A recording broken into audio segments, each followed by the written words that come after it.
Sahabat tani, kepengen nggak ada tanah bisa jadi subur tanpa perlu boros-boros biaya? Dan kepengen juga nggak ada tanah subur itu cuma dengan modal memanfaatkan bahan-bahan sisa limbah rumah tangga? Maka kalau kepengen, artinya Anda wajib tahu 10 bahan ini biar jadi makanan bagi mikroorganisme penyubur tanah. Dan nomor terakhir adalah yang paling dahsyat luar biasa ya sahabat tani. Jadi pastikan Anda tonton sampai habis. Insya Allah bermanfaat. Mari kita intro terlebih dahulu. BIM!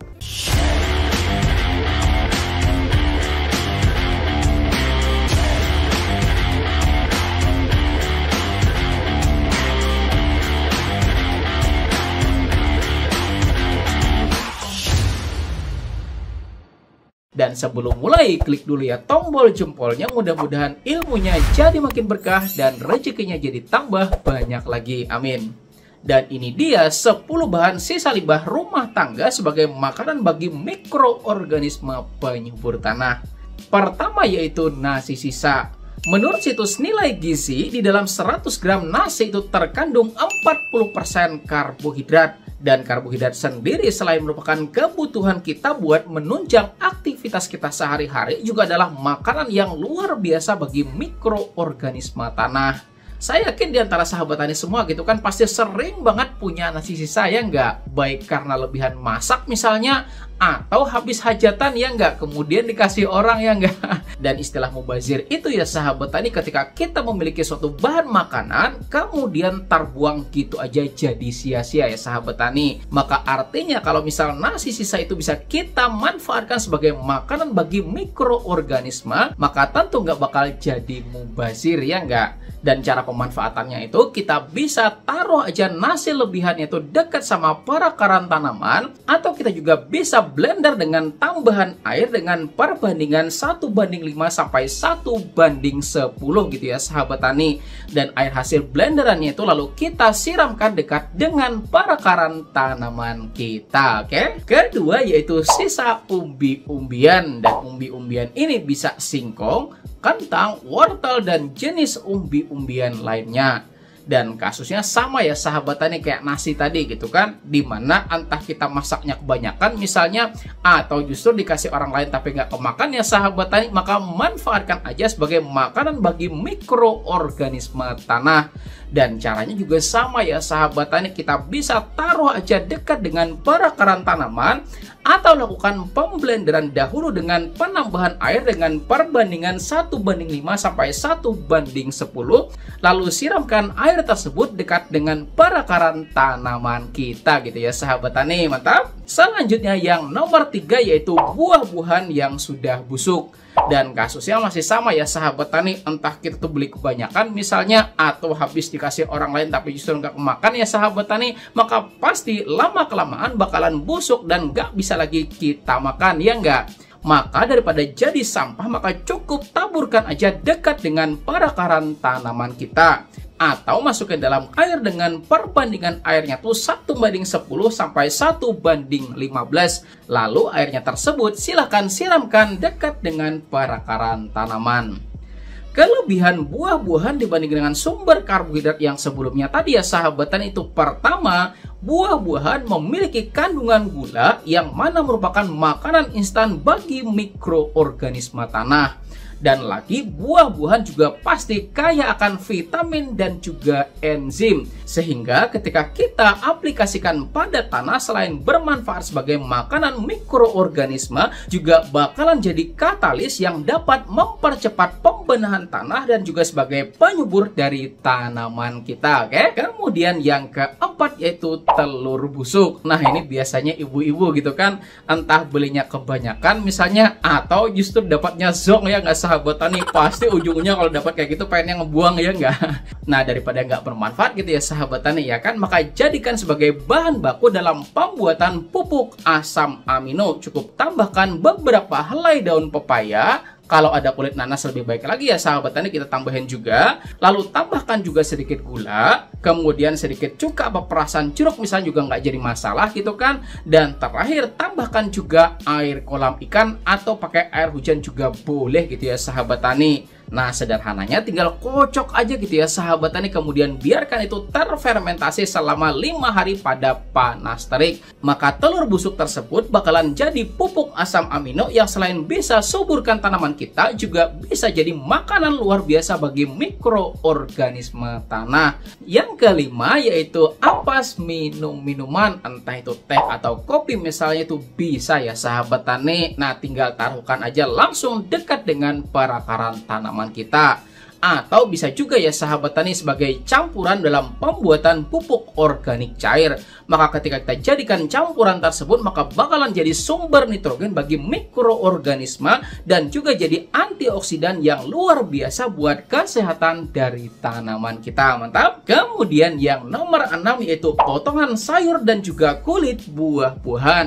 Dan untuk pemanfaatannya baik potongan sayur dan juga kulit buah-buahan itu pertama ya sahabat tani, bisa kita langsung aja taburkan dekat dengan perakaran tanaman kita, yang pastinya sumber gula dan juga karbohidratnya bakalan jadi makanan bagi mikroorganisme tanah. Atau pakai cara yang kedua ya sahabat tani, bisa juga kita jadikan sebagai bahan baku dalam pembuatan kompos. Atau cara yang ketiga ya sahabat tani, dan ini pasti bakalan jadi luar biasa efeknya, yaitu jadikan sebagai ekoenzim dengan perbandingan 1, 3, dan juga 10, dimana 1 bagian adalah gula, kemudian 3 bagian adalah kulit buah-buahan dan juga sisa sayur-sayurannya, dan 10 bagian adalah air ya sahabat tani, dan fermentasikan itu selama 90 hari. Maka setelah 90 hari kemudian bakalan jadi larutan katalis yang luar biasa, baik sebagai pupuk tanaman dan juga sebagai larutan bagi pembenahan tanah. Mantap. Lalu yang ketujuh yaitu limbah lauk pauk mentah. Jadi ada video ya sahabat tani dari channel YouTube-nya Self Sufficient Me dengan judul What Happens When You Bury a Fish Head Under a Tomato Plant. Di situ dia melakukan pengujian pada tanaman tomat, yaitu dengan perlakuan pembenaman kepala ikan pada satu sisi dan tanpa perlakuan pembenaman kepala ikan pada sisi sebelahnya. Dan tebak apa yang terjadi? Yang pakai perlakuan ternyata setelah beberapa bulan kemudian maka bisa memproduksi lebih banyak buah ya sahabat tani. Dan yang paling luar biasanya gitu kan, yaitu dengan perlakuan pembenaman kepala ikan tersebut, maka usia hidup tanamannya itu jauh lebih lama ya sahabat tani. Meskipun memang yang pakai perlakuan itu ya sahabat tani, pertumbuhan tanamannya lebih lambat gitu kan, dan itu terjadi karena memang pada awalnya masih terjadi proses dekomposisi dari kepala ikan tersebut oleh mikroorganisme tanahnya. Tapi ketika proses dekomposisi tersebut selesai, mikrobanya jadi tambah banyak ya sahabat tani, tanahnya juga kaya akan asam amino, maka duar gitu kan, pertumbuhannya jadi melesat luar biasa dan memberikan hasil yang jauh lebih banyak. Dan buat Anda yang tertarik mau nonton videonya, maka linknya saya taruhkan pada kolom deskripsi dari video ini. Silahkan kalau mau nonton ya sahabat tani. Maka dari percobaan beliau tadi ya sahabat tani, bagi Anda yang punya limbah lauk pauk, contohnya kepala ikan misalnya sahabat tani, maka bisa aja jadikan sebagai makanan bagi mikroorganisme, cukup dengan langsung dibenamkan ke dalam tanah.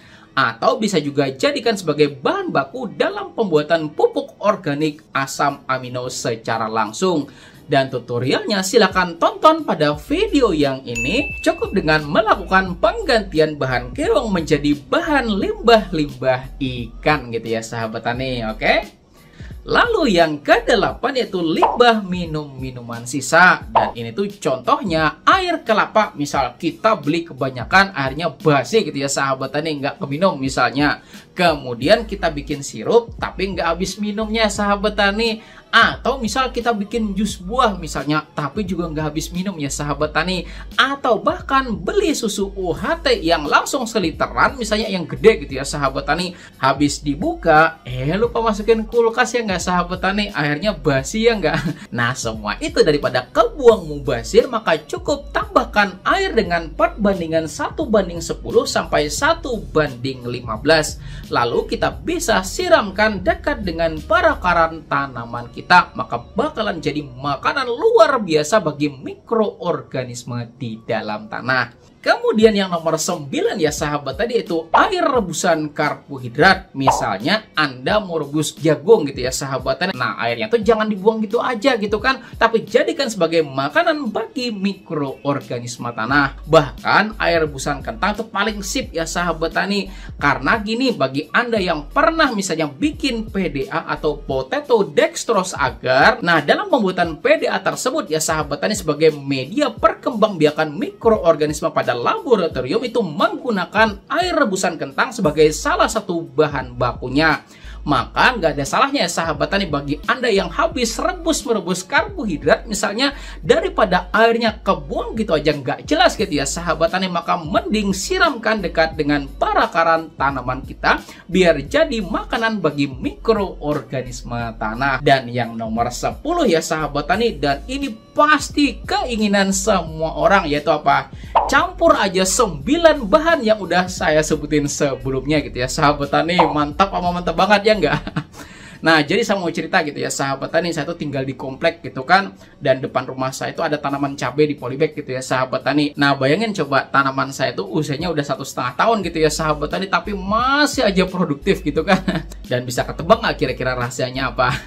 Jadi ya sahabat tani, habis menghadiri hajatan gitu kan, pasti aja ada yang dibawain pulang gitu ya sahabat tani, makanan ya enggak, dan ujung-ujungnya karena kebanyakan itu enggak kemakan gitu ya sahabat tani.